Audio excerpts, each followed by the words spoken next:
পৃথিবীর সবচেয়ে রহস্যময় এবং ভয়ানক জঙ্গল অ্যামাজন রেইন ফরেস্ট, যেখানে সূর্যের আলো মাটিতে পৌঁছাতে পারে না। চারদিক শুধু গাছপালা, ঘন কুয়াশা আর অদ্ভুত শব্দ।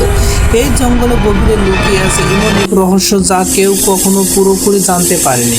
একদল বিজ্ঞানীরা স্যাটেলাইট থেকে অদ্ভুত একটি দৃশ্য দেখতে পেল। জঙ্গলের মাঝখানে বিশাল কিছু একটি পড়ে আছে। প্রথমে তারা ভাবলো এটি একটি পাহাড়, তারপর জুম করতে দেখা গেল 150 তলা পুরনো ধ্বংসপ্রাপ্ত যানবাহন। কেউ বলে এটা পরিত্যক্ত ট্রেন, আবার কেউ বলে এটা পরিত্যক্ত সাবমেরিন, আবার কেউ বলে এটা অনেক আগে হারিয়ে যাওয়া সাবমেরিন প্রকল্প। রহস্য উদ্ঘাটনের জন্য একদল বিজ্ঞানীরা জঙ্গলের মাঝখানে প্রবেশ করে। চারদিকে অদ্ভুত এক নীরবতা, শুধু দূরে কোথায় একটি পশুর গর্জন আর পাতার শব্দ। কয়েক ঘন্টা পর তারা হঠাৎ একটি বিশাল ছায়া দেখতে পেল। দেখে সবার শরীর কেঁপে উঠল।